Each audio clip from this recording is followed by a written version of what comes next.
Hello everyone, स्वागत है आप सभी का कॉम्पिटिटिव एकेडमिया में। पॉलिटी के एमसीक्यूज जो डिस्कस कर रहे थे एम लक्ष्मीकांत से, हम उस सीरीज में हमारा ये तीसरा लेक्चर है। तो चलिए शुरुआत करते हैं आज के पहले प्रश्न से।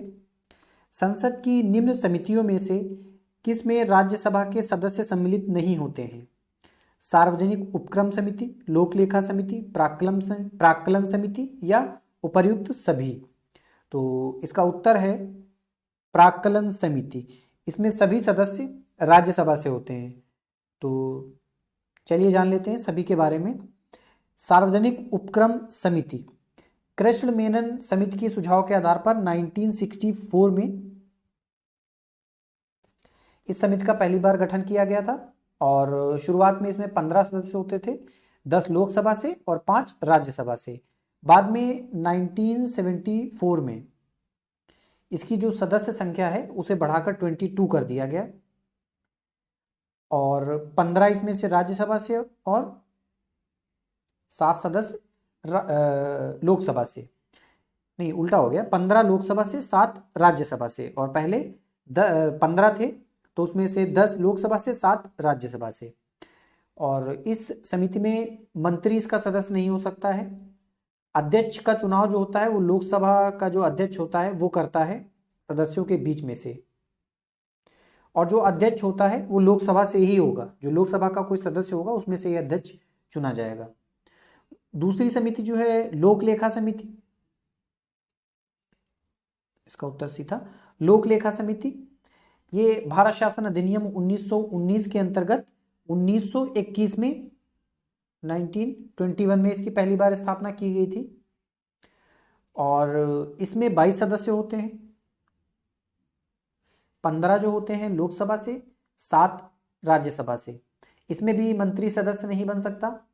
अध्यक्ष का चुनाव स्पीकर करता है, लोग जो इसके सदस्य होते हैं उन्हीं में के बीच में से।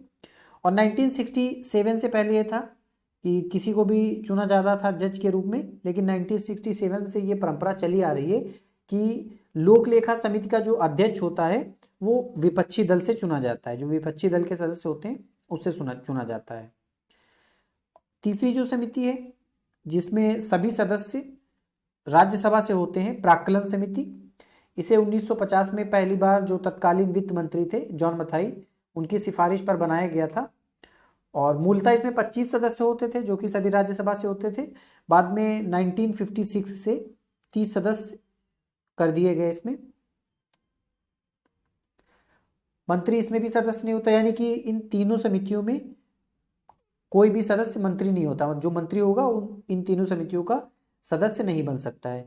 और प्राक्कलन समिति का जो अध्यक्ष होगा वो सत्तारूढ़ दल से होता है, यानी कि रूलिंग पार्टी से होगा। जो रूलिंग पार्टी से जो मेंबर होते हैं उनमें से कोई सदस्य अध्यक्ष के रूप में चुना जाता है। अगला प्रश्न है, किस प्रकार के विधेयक केवल लोकसभा में पेश किए जा सकते हैं? तो धन विधेयक, आर्टिकल 110 में धन विधेयक के बारे में चर्चा की गई है।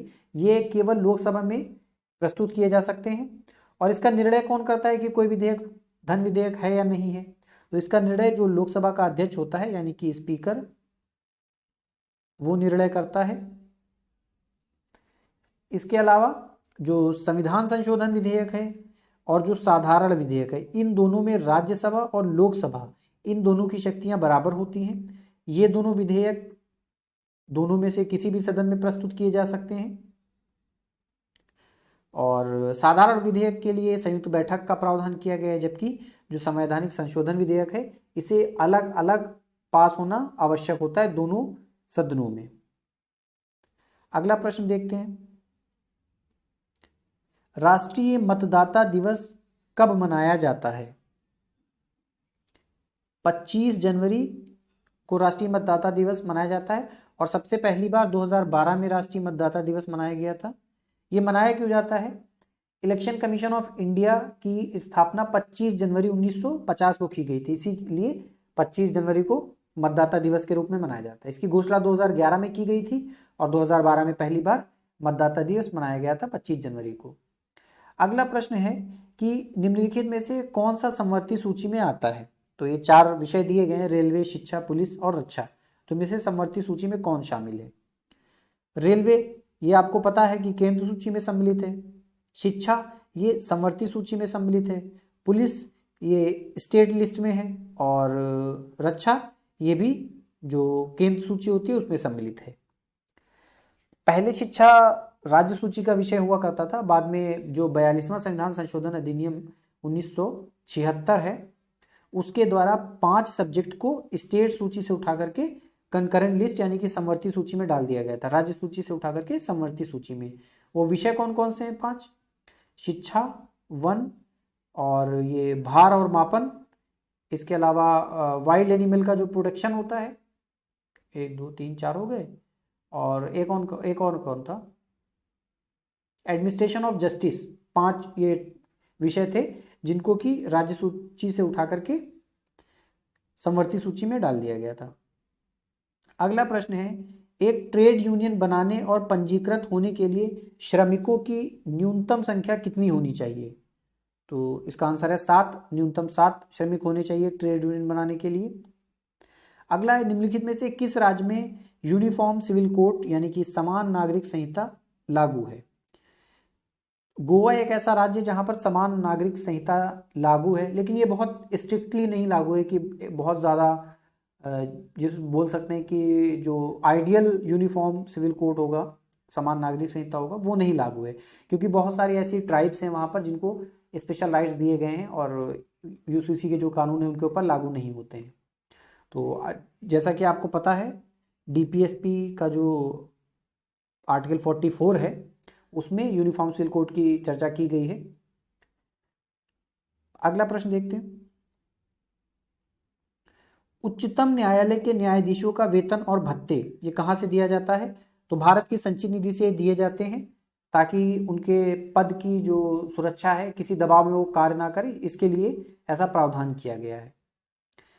नंबर 8 108 क्वेश्चन देखते हैं, सर्वोच्च न्यायालय एक अभिलेख न्यायालय है क्योंकि, तो इसमें कुछ स्टेटमेंट दिए गए हैं, इसके निर्णय को संदर्भ के रूप में प्रस्तुत किया जा सकता है, ये सही है, और इसमें सही कथन ही ढूंढना है, यानी कि बाकी तीनों गलत ही होंगे। यह पूरे देश के सभी निर्णय की एक सूची रखता है, ये स्टेटमेंट तो सही है कि यह सभी निर्णय की एक सूची रखता है, लेकिन इसका अभिलेख न्यायालय से लेना देना कुछ नहीं है। इसके निर्णय अन्य न्यायालयों के ऊपर बाध्यकारी हैं, इसका भी अभिलेख न्यायालय से लेना देना कुछ नहीं है। एक्चुअली में जो अभिलेख न्यायालय है इसकी चर्चा आर्टिकल 129 में की गई है, और इसमें 2 प्रोविजन किए गए हैं। अभिलेख न्यायालय का अर्थ होगा कि एक तो इसके जो भी निर्णय होंगे संदर्भ के रूप में आगे प्रयोग किए जाएंगे, जो नीचे इसके कोर्ट आते हैं, उच्च न्यायालय या और भी जो दूसरे जिला न्यायालय वगैरह आते हैं वो, और दूसरा ये है कि इसकी अवमानना करने के लिए सुप्रीम कोर्ट के पास अधिकार है कि वो दंड दे सकता है।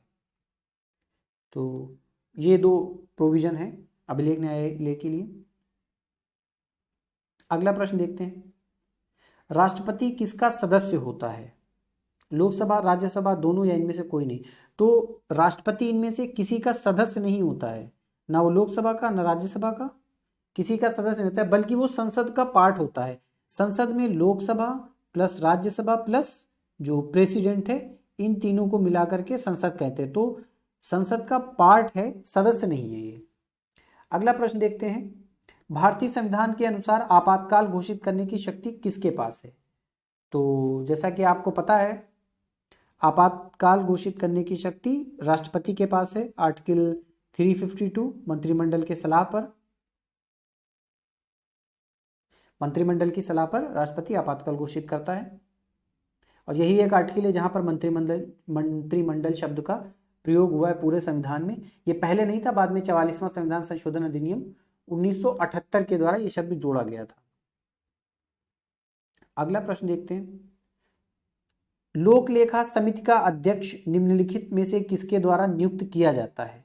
तो अभी हमने ऊपर डिस्कस किया था ये वाला प्रश्न, और लोक लेखा समिति के बारे में डिटेल में डिस्कस किया है। तो लोकसभा अध्यक्ष। आगे बढ़ते हैं, भारत में किसी राज्य के राज्यपाल की नियुक्ति कौन करता है? तो किसी राज्यपाल की नियुक्ति राष्ट्रपति के द्वारा की जाती है। आर्टिकल 156 जिसमें कहा गया है कि अपने आज्ञा अलग एक मोहर लगे पत्र के द्वारा राष्ट्रपति राज्यपाल की नियुक्ति करेगा। और 153 इसमें राज्यपाल के बारे में प्रावधान दिया गया है 153 में कि प्रत्येक राज्य का एक राज्यपाल होगा। आगे देखते हैं, राज्य चुनाव आयोग के अध्यक्ष और सदस्यों की नियुक्ति किसके द्वारा की जाती है? तो राज्यपाल के द्वारा की जाती है। जो चुनाव आयोग होता है राज्य का, उसकी नियुक्ति, उसके अध्यक्ष और सदस्यों की नियुक्ति राज्यपाल के द्वारा की जाती है। आपको पता होगा संविधान संशोधन जो 73वां और 74वां, ये जो दो संविधान संशोधन आए थे, इन्हीं में राज्य चुनाव आयोग की व्यवस्था की गई थी। 243 का जो के है और 243 का ZA, इन दोनों में दिया गया है राज्य चुनाव आयोग के बारे में। कार्यकाल 5 वर्ष या 65 वर्ष, जो भी पहले होगा वो होता है। अगला है, निम्नलिखित में से कौन पंचायतों के चुनाव प्रावधान कर सकता है? तो पंचायतों से संबंधित जो चुनाव प्रावधान है वो राज्य विधानमंडल करता है, लेकिन चुनाव आयोजित करवाता है राज्य निर्वाचन आयोग। तो कंफ्यूज मत होइएगा, प्रावधान करेगा राज्य विधानमंडल, लेकिन राज्य निर्वाचन आयोग ये चुनाव कराता है। अगला प्रश्न है, निम्नलिखित में से कौन भारतीय संविधान की 5वीं अनुसूची के अंतर्गत नहीं आता है? तो 5वीं अनुसूची में आपको पता है कुछ राज्य हैं जिनके बारे में स्पेशल प्रोविजंस किए गए हैं। तो इसमें इनमें से जम्मू कश्मीर उनमें सम्मिलित नहीं है। 5वीं अनुसूची में 10 राज्यों के नाम दिए गए जिनके बारे में स्पेशल प्रोविजंस किए गए, वो कौन कौन से हैं? वैसे तो कभी पूछा नहीं जाता, लेकिन फिर भी पढ़ सकते हैं एक बार। आंध्र प्रदेश है, छत्तीसगढ़, गुजरात, हिमाचल प्रदेश, झारखंड, मध्य प्रदेश और महाराष्ट्र, उड़ीसा, राजस्थान, एक और है तेलंगाना। ये 10 राज्य हैं। अगला है, निम्नलिखित में से किसके पास किसी क्षेत्र को अनुसूचित क्षेत्र के रूप में घोषित करने, उसके क्षेत्र को बढ़ाने या घटाने, अनुसूचित या जनजातीय क्षेत्रों की सीमाओं आदि में परिवर्तन करने की शक्ति है? तो ये शक्ति राष्ट्रपति के पास है। ये राष्ट्रपति की कार्यकारी शक्तियों में से एक है। अगला प्रश्न है, किस तिथि को भारत एक संप्रभु लोकतांत्रिक गणराज्य बना? तो 26 जनवरी 1950। गणतंत्र दिवस इसी दिन मनाते हैं। स्वतंत्रता के बाद भारतीय राज्यों में रियासतों के एकीकरण में महत्वपूर्ण भूमिका किसने निभाई? तो लौह पुरुष सरदार वल्लभ भाई पटेल। 562 रियासतें थीं, इन्होंने उन सबके एकीकरण में महत्वपूर्ण भूमिका निभाई। इनके साथ में एक ICS ऑफिसर थे, VP मेनन, तो इन दोनों ने मिलकर के काम किया था ये। अगला प्रश्न है, नीति आयोग का अध्यक्ष कौन होता है? तो प्रधानमंत्री नीति आयोग का पदेन अध्यक्ष होता है। बाकी कुछ जानना नहीं इसके बारे में, बाकी आगे डिटेल से डिस्कस करेंगे। संविधान सभा का संवैधानिक सलाहकार कौन था? तो संविधान सभा के संवैधानिक सलाहकार BN राव थे, और जो प्रारूप समिति थी उसके अध्यक्ष डॉक्टर भीमराव अम्बेडकर। इसके अलावा HC मुखर्जी जो संविधान सभा थी उसके उपाध्यक्ष थे। अध्यक्ष डॉक्टर राजेंद्र प्रसाद थे, जबकि उपाध्यक्ष HC मुखर्जी थे। इनके साथ एक और थे, 2 उपाध्यक्ष थे, दूसरे का आप नाम बताइए कमेंट बॉक्स में। निजता का अधिकार, राइट टू प्राइवेसी, किस आर्टिकल में आता है? तो आर्टिकल 21। आर्टिकल 20 में क्या दिया गया है? अपराधों के लिए दोष सिद्धि के संबंध में संरक्षण, और आर्टिकल 20 में वो प्रिवेंटिव डिटेंशन वगैरह से रिलेटेड प्रावधान किए गए हैं। और 23 में जो मानव दुर्व्यापार और बलाश्रम का प्रतिषेध, इससे संबंधित प्रावधान किए गए हैं। आर्टिकल 24 में कि बच्चों को जो कारखानों में लगाने से रोकना है, नियोजन का प्रतिषेध करना है, उससे रिलेटेड प्रोविजंस हैं। अगला प्रश्न है, संपत्ति का मौलिक अधिकार निम्नलिखित में से किस संशोधन द्वारा समाप्त कर दिया गया? तो जैसा कि आपको पता है कि पहले जो संपत्ति का अधिकार था वो एक मौलिक अधिकार था आर्टिकल 31 के अंतर्गत। बाद में ये 44वां संविधान संशोधन 78 में जो हुआ था उसके द्वारा इसे 300 का A, इसमें एक लीगल राइट्स बना दिया गया। अब ये एक विधिक अधिकार है आर्टिकल 300 के 1 के अंतर्गत। और पहले 31 में आता था। बाकी यहाँ पे देख लेते हैं 42वां संविधान संशोधन, इसमें बहुत सारे प्रोविजंस किए गए थे, कभी डिटेल में इसके ऊपर चर्चा करेंगे। लेकिन 61वां संविधान संशोधन ये जान लेते हैं। ये आर्टिकल 326 इसमें जो है संशोधन किया गया था 61वें संविधान संशोधन के द्वारा। और पहले जो मताधिकार की आयु थी वो 21 साल थी, इसको कम करके 18 वर्ष कर दिया गया था। बहुत इंपॉर्टेंट ये है 73वां, ये भी बहुत इंपॉर्टेंट है। पंचायती राज के लिए जो पंचायतों से रिलेटेड सारे प्रोविजंस थे वो लाए गए थे 73वां संविधान संशोधन 1993 के द्वारा। संविधान में एक भाग जोड़ा गया था, भाग 9, और अनुच्छेद 243 से 243 ओ इतना जोड़ा गया था। इसके अलावा एक अनुसूची भी जोड़ी गई थी, अनुसूची 11। तो बाकी इसमें बहुत कुछ डिस्कस करने का है, वो डिटेल में आगे करेंगे। कुछ राज्यों के लिए विशेष प्रावधान निम्नलिखित में से किस भाग में रखे गए हैं? 20, 21, 22, 23। तो इसका उत्तर हो जाएगा बी, यानी कि भाग 21। जो भाग 20 है इसमें कॉन्स्टिट्यूशनल अमेंडमेंट से रिलेटेड प्रोविजंस हैं, संविधान संशोधन से रिलेटेड। और भाग 21 इसमें तो विशेष प्रावधान हो गए कुछ राज्यों के लिए। इसके अलावा जो भाग 22 है इसमें संक्षिप्त नाम वगैरह दिए गए हैं। और भाग 23 ऐसा कोई भाग है ही नहीं। जैसा कि आपको पता है कि संविधान में कुल 24 भाग है, लेकिन नंबर में अगर वो देखोगे तो भाग 22 तक है, क्योंकि भाग 7 को हटा दिया गया और 3 भाग जोड़े गए। तो 22 शुरुआत में 22 थे, एक हटा दिया गया, 21 बचे, फिर 3 जोड़े गए तो 24 हो गए। तो टोटल 24 भाग हैं, लेकिन नंबर में वो 22 तक हैं, क्योंकि जो भाग जोड़े गए जैसे कि भाग 4 का जोड़ा गया, 4 का, ऐसे ही भाग 9 का जिसमें नगर पालिका से संबंधित प्रोविजंस है, और एक दूसरा भाग जोड़ा गया था 14 का। यानी कि जो भाग जोड़े गए किसी जो पहले से नंबर दिया गया तो उसमें का लगा के 3 भाग जोड़ दिए गए हैं। तो भाग 14 का जो है वो अधिकरण से रिलेटेड है, ट्रिब्यूनल से। तो अभी भी 24 भाग टोटल है, लेकिन नंबर 22 तक ही है। भाग 7 को हटा दिया गया था 1956 में। अगला प्रश्न है, राष्ट्रपति शासन एक बार में अधिकतम कितनी अवधि के लिए घोषित किया जा सकता है? तो अधिकतम 6 महीने के लिए घोषित किया जा सकता है। जैसा कि आपको पता है आर्टिकल 355 में अगर राज्य में जो संवैधानिक तंत्र है वो विफल हो जाता है तो राष्ट्रपति शासन 356 के अंतर्गत लगाया जा सकता है। और 2 महीने के अंदर जो संसद है इसको पारित कराना, अनुमोदन कराना जरूरी होता है 2 माह के भीतर, और अनुमोदन हो जाने के बाद ये 6 माह तक प्रभावी रहता है। और ये अधिकतम 3 साल तक के लिए राष्ट्रपति शासन लगाया जा सकता है, लेकिन एक बार में 6 माह तक, यानी कि हर बार आपको 6 माह के लिए बढ़ाना पड़ेगा। अगला प्रश्न, अच्छा 355 तो डिस्कस कर लिया, 365 भी है जिसके आधार पर राष्ट्रपति शासन लगाया जा सकता है। 365 में यह दिया गया है कि अगर केंद्र कुछ निर्देश देती है राज्यों को और उसका निर्वहन करने में राज्य असफल रहते हैं तो 365 के अंतर्गत वो राष्ट्रपति शासन लगाती है, केंद्र लगाता है। अगला प्रश्न देखते हैं, भारत में सशस्त्र रक्षा और नौसेना बलों के सर्वोच्च कमांडर कौन होते हैं? तो राष्ट्रपति, ये ऑप्शन डी होगा, चौथे वाले में भी सी कर दिया है। राष्ट्रपति इसके प्रमुख होते हैं, तीनों सेनाओं के जो हेड होते हैं वो राष्ट्रपति होते हैं।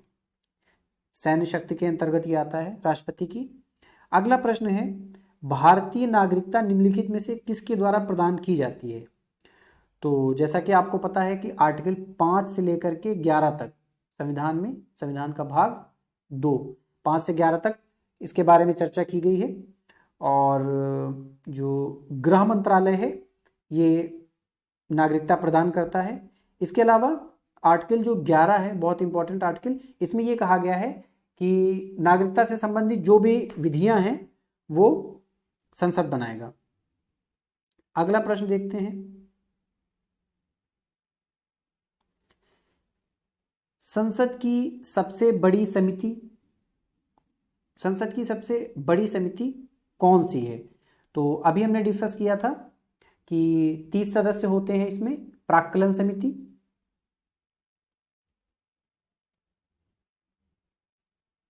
इसमें 30 सदस्य होते हैं और सभी, एक मिनट, हाँ, प्राक्कलन समिति सभी सदस्य राज्यसभा से होते हैं। अगला प्रश्न, सदन की बैठक के लिए जो कोरम है वो कितना है? ये 10% है, सदन की कुल संख्या का 10%। अगला प्रश्न देखते हैं, लोकसभा अध्यक्ष अपना त्यागपत्र किसे देता है? तो लोकसभा का जो अध्यक्ष होता है वो अपना त्यागपत्र लोकसभा उपाध्यक्ष को देता है। लोकसभा की पहली महिला स्पीकर कौन थी? तो ये आपको पता होगा, लोकसभा की पहली महिला स्पीकर मीरा कुमार, फंबल हो रहा है बहुत ज़्यादा आज। और दूसरी सुमित्रा महाजन। इसके अलावा इंदिरा गांधी जो थी वो पहली महिला थी वित्त मंत्री, यानी कि बजट प्रस्तुत करने वाली ये पहली महिला थी। 1970 से 71 तक इन्होंने वित्त मंत्रालय संभाला था। तो मीरा कुमार पहली और दूसरी सुमित्रा महाजन ये स्पीकर। अगला प्रश्न है, भारतीय संविधान के किस अनुच्छेद ने देवनागरी लिपि में हिंदी को भारत की आधिकारिक भाषा घोषित किया है?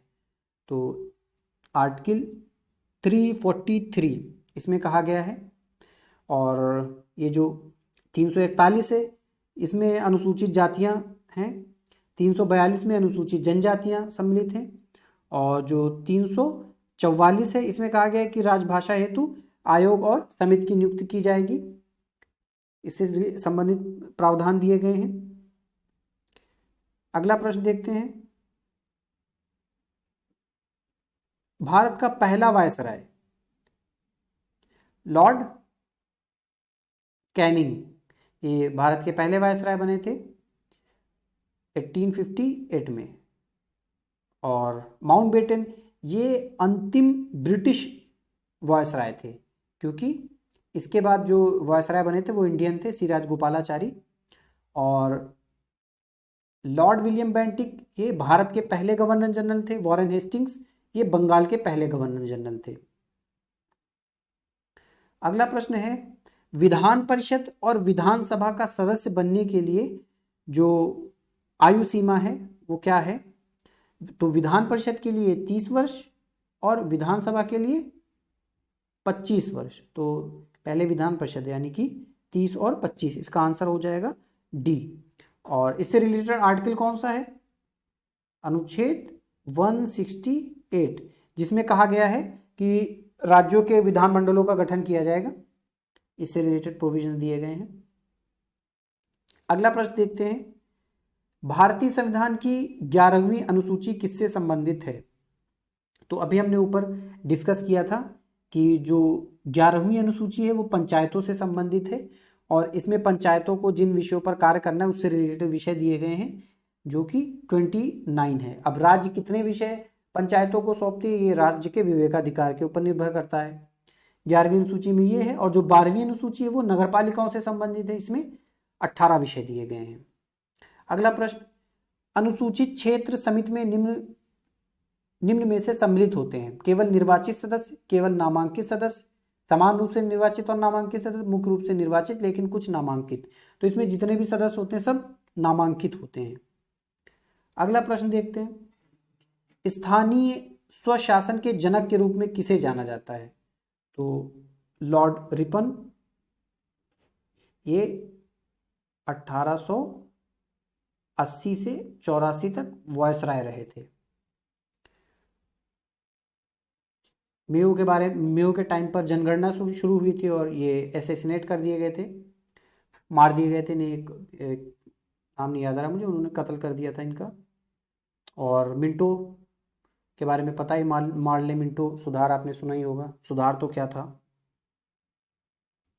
137 नेक्स्ट क्वेश्चन, निम्नलिखित में से किस संविधान संशोधन के द्वारा पंचायतों से संबंधित प्रावधानों को संविधान में सम्मिलित किया गया था?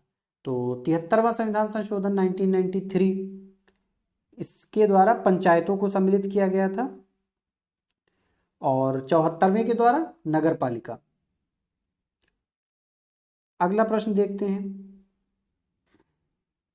भारत का नियंत्रक एवं महालेखा परीक्षक निम्नलिखित में से किस अनुच्छेद में वर्णित है? तो कैग के बारे में जो प्रोविजंस किए गए हैं आर्टिकल 148 में किए गए हैं। और 146 में क्या है, उच्चतम न्यायालय के जो अधिकारी और कर्मचारी होते हैं उनके व्यय से रिलेटेड है। और 147 इसमें निर्वचन यानी कि विधि का कोई सारवान प्रश्न है उसकी व्याख्या से रिलेटेड बात की गई है। 149 में जो कैग है उसके कार्य और शक्तियां दी गई हैं। अगला प्रश्न देखते हैं, सार्वजनिक वित्त का संरक्षक ये कैग होता है, यानी कि नियंत्रक एवं महालेखा परीक्षक। अगला प्रश्न है, CAG की नियुक्ति, कार्यकाल, शपथ ये किसके डोमेन के अंतर्गत आते हैं, तो राष्ट्रपति करता है। नेक्स्ट प्रश्न, निम्नलिखित में से कौन सा एक वैधानिक यानी कि स्टैट्यूटरी बॉडी है, वैधानिक निकाय कौन सा है, तो राष्ट्रीय मानवाधिकार आयोग यही होगा। 1993 में मानवाधिकार अधिनियम के द्वारा इसकी स्थापना की गई थी। जो संसद के अधिनियम बना करके जिनकी स्थापना की जाती है उन्हें ही वैधानिक निकाय कहते हैं या स्टैट्यूटरी बॉडी कहते हैं। National commission for backward class, ये आपको पता है अभी 102वां संविधान संशोधन किया गया था और उसके द्वारा इसे संवैधानिक दर्जा दिया गया, यानी कि अब ये एक संवैधानिक बॉडी है। और आर्टिकल 338B इसमें दिया गया है, ये 338 का बी इसमें प्रोविजन किए गए इसके बारे में। नीति आयोग ये एक एग्जीक्यूटिव बॉडी है, एक ऑर्डर पास करके इसको बनाया गया। National commission for scheduled caste ये भी एक संवैधानिक संस्था है। अगला देखते हैं, ये 338A में है, शेड्यूल्ड कास्ट के लिए जो है वो ए में है, नहीं ये 338 में होगा, 338A में शायद शेड्यूल्ड ट्राइब के लिए, एक बार आप कंफर्म कर लीजिएगा, लेकिन ये कॉन्स्टिट्यूशनल बॉडी ही है। अगला प्रश्न है, नीति आयोग के उपाध्यक्ष की नियुक्ति किसके द्वारा की जाती है, तो प्रधानमंत्री के द्वारा की जाती है। संयुक्त लोक सेवा आयोग ये कैसी बॉडी है, ये एक वैधानिक निकाय है, कंफ्यूज मत होइएगा। जो राज्य लोक सेवा आयोग है और जो केंद्र लोक सेवा आयोग है ये दोनों संवैधानिक निकाय हैं, लेकिन जो संयुक्त लोक सेवा आयोग है ये वैधानिक निकाय है।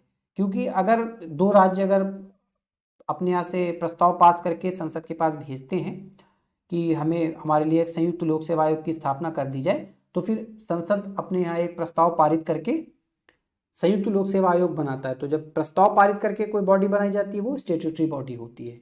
तो संयुक्त लोक सेवा आयोग एक स्टैट्यूटरी बॉडी है और इसके जो सदस्य और अध्यक्ष होते हैं उसका कार्यकाल 6 वर्ष यानी 6 वर्ष और 62 वर्ष जो भी पहले होता है वो होता है। और इससे रिलेटेड आर्टिकल कौन सा है, आर्टिकल 315, जिसमें कहा गया है कि संघवार राज्यों के लिए एक लोक सेवा आयोग होगा। निम्न में से किस संशोधन द्वारा अनुसूचित जाति आयोग की स्थापना की गई थी, तो जो 65वां संविधान संशोधन था इसके द्वारा 1990 में 338 में संशोधन करके एक आयोग बनाया गया था, अनुसूचित जाति एवं अनुसूचित जनजाति आयोग। ये आधा क्वेश्चन है, अनुसूचित जाति एवं अनुसूचित जनजाति आयोग, यानी कि इन दोनों को पहले जो आयोग था एक ही आयोग था और दोनों से डील करता था, शेड्यूल्ड ट्राइब से भी शेड्यूल्ड कास्ट से भी, और इससे 1990 में बनाया गया था 65वें संविधान संशोधन अधिनियम के द्वारा। अगला प्रश्न है, राष्ट्रीय अनुसूचित जाति तथा राष्ट्रीय अनुसूचित जनजाति आयोग को किस संविधान संशोधन के द्वारा अलग किया गया, यही आयोग बनाया गया था 65वें संविधान संशोधन के द्वारा। तो इसे जो है 89th कॉन्स्टिट्यूशनल अमेंडमेंट इसके द्वारा 2002 में ये आया था, इसके द्वारा इन दोनों को अलग कर दिया गया था और संविधान में पहले 338 था, इसमें अमेंडमेंट करके 338A जोड़ दिया गया था। तो एक में शेड्यूल्ड कास्ट और एक में शेड्यूल्ड ट्राइब आते हैं। तो इसमें 338 वाले में शेड्यूल्ड कास्ट ये यानी कि राष्ट्रीय अनुसूचित जाति आयोग होगा और 338A वाले में राष्ट्रीय अनुसूचित जनजाति आयोग होगा, ये प्रोविजन किया गया था। 86 कॉन्स्टिट्यूशनल अमेंडमेंट ये आपको पता ही है 2002 में किया गया था, बहुत ही फेमस है, इसमें कई सारे प्रोविजंस किए गए थे। एक तो आर्टिकल 21 में शिक्षा के अधिकार को राइट टू लाइफ में जोड़ दिया गया था। इसके अलावा 11वां मूल कर्तव्य भी जोड़ा गया था, आर्टिकल 46 में भी जोड़ दिया गया था डीपीएसपी में। तो ये सारे प्रावधान किए गए थे। इसके अलावा जो 84वां 84th कॉन्स्टिट्यूशनल अमेंडमेंट है, इसमें क्या किया गया, 89th 2003 में हुआ था, ये याद रखिएगा, याद आ गया, 2003 में हुआ था। जो 84th है ये 2002 में हुआ था। इसमें क्या कहा गया था कि 2026 तक जो 1971 की जनगणना है उसी के आधार पर जो सीटें हैं वो निर्धारित रहेंगी असेंबली वगैरह की, लोकसभा की। और 73वां संविधान संशोधन अभी हमने ऊपर डिस्कस किया, पंचायती राज से रिलेटेड है ये। अगला देखते हैं 146 क्वेश्चन, अनुच्छेद 350 बी, तो किससे रिलेटेड है ये, भाषाई अल्पसंख्यक वर्गों के लिए विशेष अधिकारी। अगला प्रश्न देखते हैं, बाकी इसमें डिस्कस कर चुके हैं। किसी क्षेत्र को केंद्र शासित प्रदेश घोषित करने के लिए निम्नलिखित में से कौन सी शर्तें आवश्यक हैं, राजनीतिक प्रशासनिक स्थिति आवश्यक है, सांस्कृतिक विशिष्टता, सामरिक महत्व, यानी कि ये सभी होंगे। अगला प्रश्न देखते हैं, स्वतंत्रता पूर्व भारत का पहला नगर निगम कौन बना था, तो पहला नगर निगम मद्रास को बनाया गया था, ये 1687 में, यानी कि बहुत पहले ही बना दिया गया था। पहला नगर निगम ये था, उसके बाद में बॉम्बे बना, फिर दिल्ली बना, बस पहला याद रखिएगा, पहले ही पूछा जाता है। किसके संकल्प को स्थानीय स्वशासन का मैग्ना कार्टा कहा जाता है, तो लॉर्ड रिपन, इन्हें स्थानीय शासन का जनक भी कहा जाता है। लॉर्ड लिटन ये रिपन के पहले आए थे, जिनके टाइम में वर्नाक्युलर प्रेस एक्ट आया था, ये 1876 से शायद 80 तक रहे थे, और रिपन ये 80 से 84 तक रहे थे। लॉर्ड मेयो के टाइम में जनगणना की शुरुआत हुई थी। लॉर्ड वेलेजली ये सहायक संधि से रिलेटेड है। अच्छा हाँ, एक चीज़ और आप लोग याद रखिएगा कि लॉर्ड मेयो जो कि इनके टाइम में जनगणना की शुरुआत तो हुई थी, लेकिन नियमित जनगणना की शुरुआत रिपन के टाइम में हुई थी। 81 में ही पहले नियमित जनगणना कराई गई थी, 1881 में। अंतिम प्रश्न आज का, नगर पालिकाओं को भारतीय संविधान के किस भाग में जोड़ा गया है, तो भाग 7 ये तो हटा दिया गया 1956 में जो अमेंडमेंट हुआ था उसके द्वारा, और भाग 9 इसमें पंचायतों के बारे में व्यवस्था है, भाग 9 का इसमें व्यवस्था की गई है नगर पालिकाओं के बारे में। तो आज के इस लेक्चर में इतना ही। आप लोग चैनल को सब्सक्राइब करिएगा, वीडियो पसंद आए तो लाइक करिएगा। इसके अलावा अगर आपका कोई सुझाव है तो कमेंट बॉक्स में ज़रूर बताइए। और चलिए फिर मिलते हैं, आगे जो बचे हुए प्रश्न हैं अगले वीडियो में करेंगे। तब तक के लिए धन्यवाद।